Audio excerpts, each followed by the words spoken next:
I think what's happening in the short term is that the same thing that we are talking about in the United States that Sachs is, very eloquently, basically, I think led most everybody in just really framing for a lot of people is this idea that, we have privatized free speech and we have put the distribution of information into the hands of 3 or 4 founder CEO oligarchs.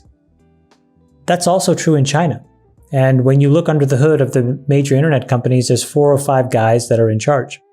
And so I think that in the United States, politicians feel increasingly uneasy with those folks having power because it's applied indiscriminately. Trump gets banned, Trump may not get banned, this person gets distribution, this article is considered misinformation, that article is considered disinformation, this article is suppressed. It's a dangerous place to be. And in China, they were just like, enough's enough. So I think the short term, as it relates to the internet companies, was basically a realization that we are not going to allow any more devolution of power from the Chinese Communist Party to and into the hands of these internet entrepreneurs. Chamath has been one of the greatest investors in this world. A lot of people have had different opinions when it comes to China. One of the biggest reasons why we see this happening is because of the fact that China has been noticing changing the regulations too often to suit their needs. This brings in a lot of inconsistencies, which is certainly a red flag for all investors. Chamath has been speaking about China for a long time. His view on whether or not to invest in China is certainly one that must be considered very important. More importantly, we need to analyze that he said in the right manner for us to learn better about the situation in China from his point of view. Let's have a look at a few Chinese companies. Tencent lost over 100 billion in market cap in 3 days. This happened as the Chinese government instructed them that they cannot engage in exclusive deals over music rights. So the way the Chinese government directs things is certainly one of the very important things that need to be considered while investing in any Chinese companies. It was also stated by the government that Tencent will have to bring forth the regulations stated within the next 30 days. As you see, there is no option or discussion in the decision that they are taken by the government. It is all about the execution right and then. Based on the factor that aligns up with the government views, China looks like a country that is very deliberate and takes a lot of time to make a decision. In other words, China often treads very slowly in comparison to other nations. The delay is not only because it needs to have a look at the legislature, it has developed a very culture that leans toward making a decision very slowly, but when it does not take into consideration any other factor that may be vital to consider. As he speaks about the power that the private parties have been indiscriminately applied, Chamath clearly points out that the case with China was more like enough is enough, more like they were fed up with the shuddering being created by these organizations, so they decided to shut them all up. Though it sounds more like a push, or a move out of fear may also be something that the government felt was necessary for the proper functioning of the government. They were like, we're not going to allow this to happen. So they don't have to deal with Section 230 or any law like that. I think it was just a realization that we want them to understand who is boss, right? And so there was a wave of resignations. There was now all of this market cap upheaval. And this is now where we get to sort of like the appetizer. Now, what does that mean in this case of Alibaba? And why do you think Charlie Munger hopped off? Why did he just halve his position in Alibaba? The Daily Journal Corporation halved their possessions in Alibaba. This was an absolute shocker, which was reported through the timely published 13F documents by Charlie Munger. Looking back at what that entrepreneur has been saying, you'll notice that a lot of the reasons for this were in alignment with the kind of situation the Chinese government puts the companies in. On the other hand, there could be a series of other reasons that could add in as a factor to the entire move.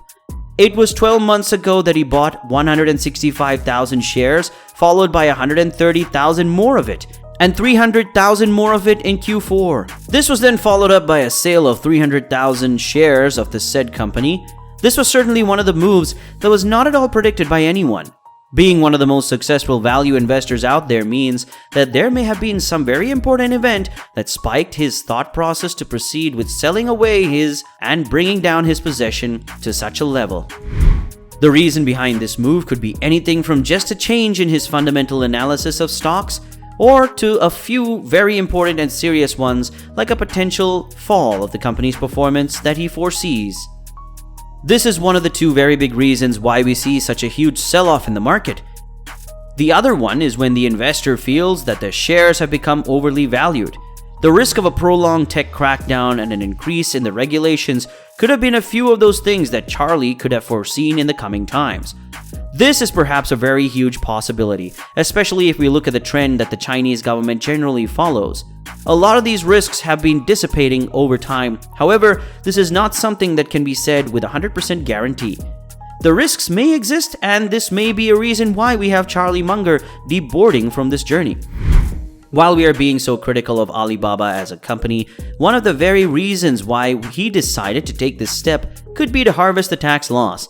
So for you to understand this, keep in mind that the capital losses can offset capital gains. This means that you will see a significant reduction in the tax you may have to pay. So a lot of investors often tend to take advantage of this offset and gain some losses for the old tax bill only to buy back later at a lower cost. This is something that is very normal and could be a very huge possibility of what could have happened. This is an immediate tax benefit that the investors get. Or wait, we all know that the world is progressing really fast. What if the reason is that he just has a better opportunity spotted out in his mind? It could be possible that Charlie Munger found a better company that looks more promising to him and has a strong fundamental structure. This may have led Charlie to retrieve some from the other investment and put it into the new guy in the market. This could be the case if the stock that he found is outside the US, as this will not show up in the 13F filing. What they're basically saying is, we will control how money is made and who makes money. And I think that sets up the really difficult thing that I think happens, which is about the long term. So in this thing, what's happening right now is China very firmly telling everybody, we are firmly in control. There is no private market and there is no capital market without our approval. And that's a really big statement.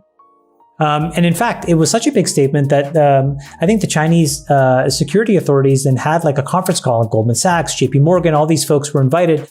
And, the vice chairman, basically, his quote was something to the effect of, we promise that any more changes will at least let you know. Not, hey, there's nothing to see here, or there's nothing more to come. It's just more that as we decide new rules, we'll make sure that we give you guys enough warning. This statement in itself sums up a major part of another reason that could have spiked the chances of Charlie moving out of the Alibaba company. It can no longer be trusted in the hands of the Chinese government. So these reasons could be certainly the ones that could make up a lot about the steps that he could take in the times coming ahead. That's all for today. We have a lot more updates coming in the market, so stay tuned for that. And we'll meet you once again in the next video. Until then, keep watching more videos, hit the like button and subscribe to this channel.